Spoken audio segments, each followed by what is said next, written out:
Okay, Gabby, I'm making this video for you. And this is for kombucha.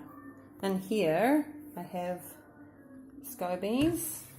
Okay, you can see this big fat one here, and there are a bunch of others inside. That's way too many scobies for one thing. I've emptied this out from the one that I just made. My scobies look usually around about that fat. I'm just making this because my kombucha went too far, my first fermentation. In here, okay, you can see that's like that size jug.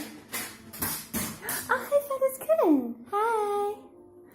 Okay, so in here I've got 2 peachy tips, whatever dark kind of black, I've got peachy tips things. I've got 2 of those, and I also have 2 hibiscus and rose hip tea bags. That kitten, get out of my spaces. Okay, rose hip and hibiscus. 1 cup of sugar into that. I'm going to add hot water.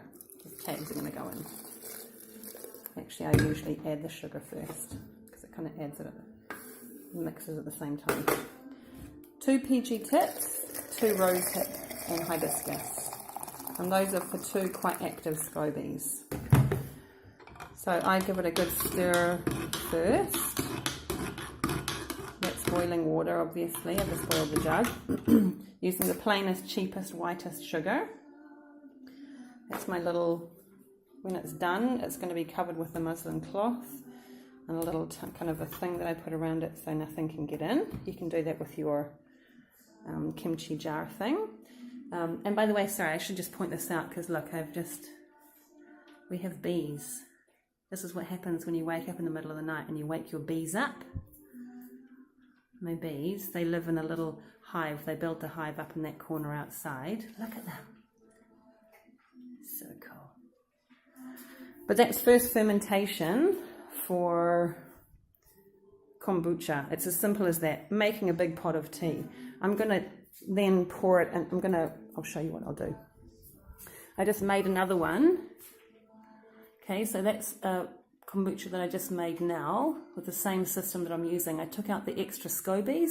I've literally got 1 SCOBY at the top. Can you see? That's kind of got a little bit of a layer up there. And behind it, there's a SCOBY hotel. That's how many kombuchas they make. Okay, so I've emptied out all the other scobies, which were developing while I was in New Zealand.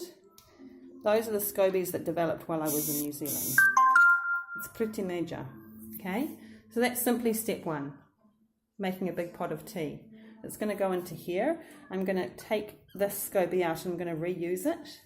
In fact, I'll show you what I'll do with it. Okay, I'll put that one aside. I'm pouring these ones. Not sure what I'm going to do. Sorry, somebody's writing to me. Not sure what I'm going to do with that. It's practically vinegar. If I taste it, super vinegary. I'll always get some sort of like, hello beeses.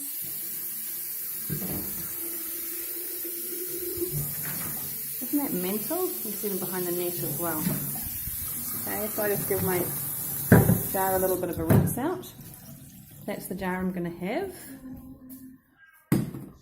I will put my good SCOBY, that's my newest SCOBY, into the jar. I will take, let's say, at least a cup. I'll probably actually put 2 cups in. Sorry, this is left-handed while videoing.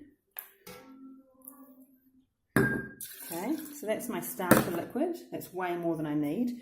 And this is obviously just been brewed, so it's boiling hot. If I put this into my SCOBY, it will kill my SCOBY.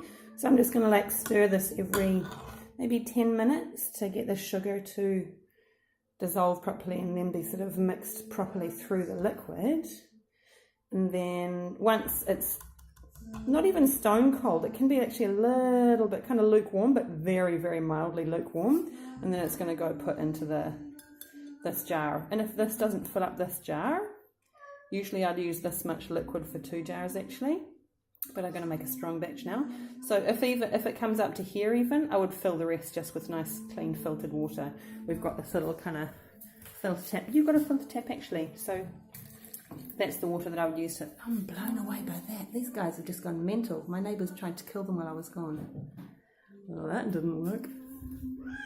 Hi, Fake Kitten. Okay, so that's step 1 of SCOBY making, of kombucha making. And afterwards, it's going to go here. Grolsch bottles. I'm going to leave that stuff in the cupboard for about, it's a bit cooler now, it could take up to 2 weeks. I'll check it at about probably 8 or 9 days. I'll check it. I'll simply take I'll take the lid off. I'll have a little spoon, literally just dip a spoon in instead of stick that metal straw in, and have a little taste and just see how if it tastes all right. The taste doesn't change so much from that first ferment to the second ferment. So I'll have a little taste. If it tastes a little bit vinegary, even like reasonably vinegary but still drinkable, then I'll pour it out of there into these jars, okay? And that's basically what's gonna, so I kind of keep, have we got, yeah. So I've got a couple of jars of SCOBY still sitting in the fridge.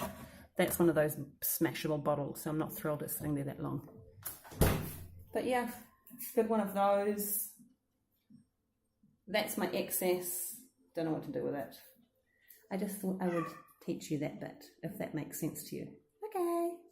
Bye, bees. Bye. No big deal.